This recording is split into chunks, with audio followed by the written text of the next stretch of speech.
Okay. Good to go. Okay, so it is more or less.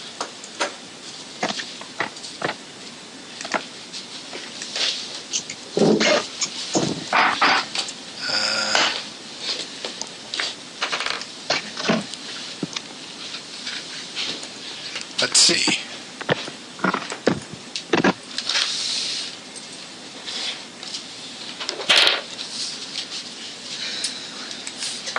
There we go. Now, can you see? Yes. Oh, you can see that, okay? How about this? Okay, okay. So first we're going to talk a little bit about jaw movement in mastication. Yes. Okay, I think you are doing a study of muscle activity. Yes, but not my study was about performance. Mastication performance, not about the cycle or the electromyography. Research that I'm doing is about the cycle, the movement. The movement, okay. Of the jaw during the mastication process. Okay.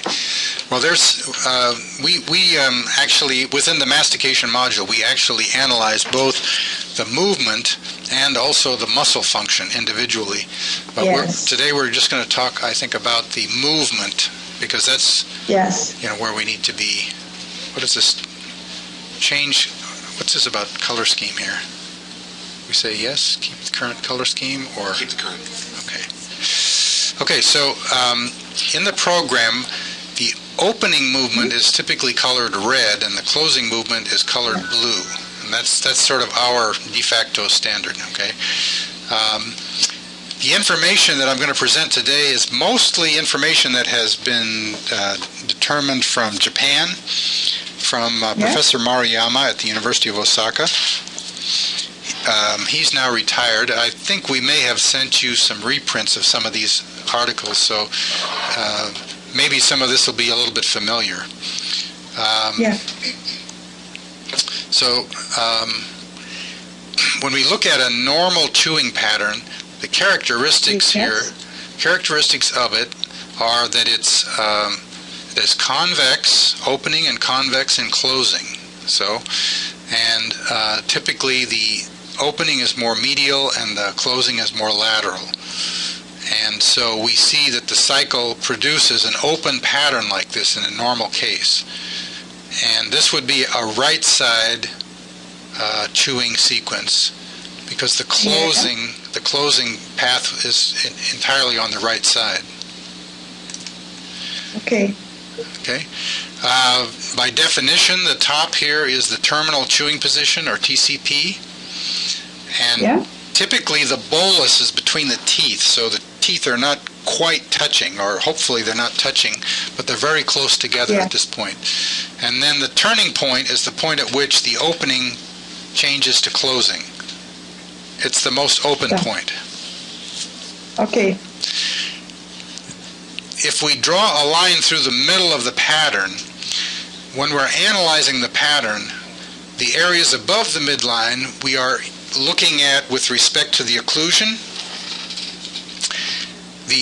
The area below the midline is more interesting with respect to joint function.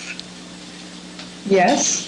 So if there's a dysfunction in one or the other of the temporomandibular joints, it's going to alter typically this pattern more from opening than from midway to opening than it is from occlusion to the midpoint.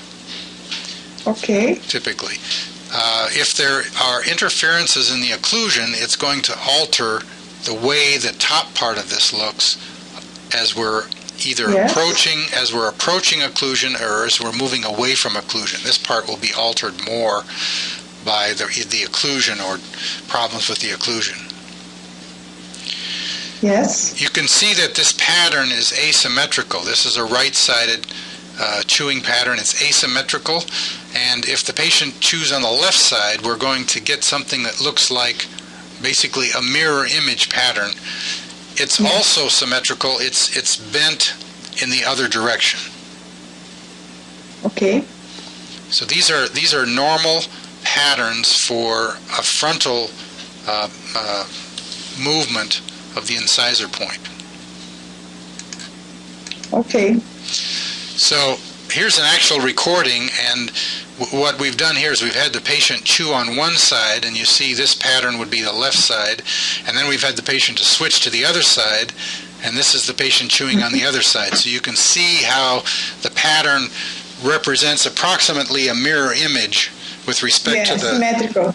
Yeah, with respect to the mid-sagittal plane. Now, of course, people are not perfectly symmetrical, and occlusions are not exactly the same on the left and the right. So, in reality, we don't see exactly the same pattern.